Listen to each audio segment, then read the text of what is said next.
Goeiemôre. Die 12de belofte van God aan ons, sy kinders, vir wie hy so liefhet.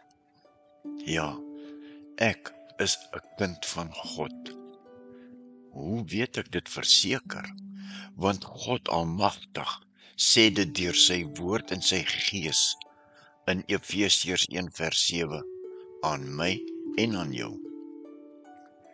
Daar staan: deur die bloed van sy seun, is ons verlos en is ons oortredinge vergewe kragtens die ryke genade van God, wat hy in al sy wysheid en insig so oorvloedig aan ons geskenk het. Nou, ons Christene is baie geneig om die eeueoue vraag te vra, om uit te vind wat God van hulle verwag. En daarom bid hulle dan ook: Here, wat verwag U van my? Waarvoor wil U my gebruik? Waar wil U my gebruik? Ja, net so die skares wat Jesus gevolg het, ook eendag vir Jesus daar in Kapernaum gevra: Here, wat moet ons doen om te doen wat God van ons verlang? Daar in Johannes 6:28 hoor ons dit.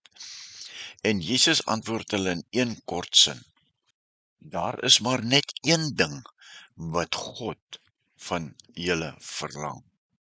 Net een ding, en dit is om te glo. Nou hoor ek daar in Johannes 6:29. Luister nou mooi. Wat God van julle verlang, is dat julle moet glo in hom, Jesus, wat hy, God, die Vader, gestuur het. Dis al. Glo in Jesus wat God vir ons, namens ons gestuur het, om al ons sondes op hom te neem. Ons kan God dus nie tevrede stel deur wat ons doen nie, maar deur in wie ons glo. En ek hoor in 2 Korintiërs 5:20 opnuut.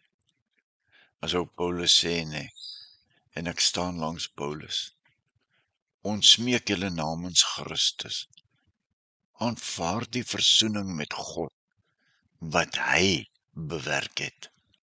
Here Jesus, baie dankie vir U beloftes aan ons, U kinders, wat opreg in geloof glo en U woord as die enigste waarheid aanvaar, oorgegee het en besef dat sonder Jesus kan ons niks doen wat ewigheidswaarde het nie.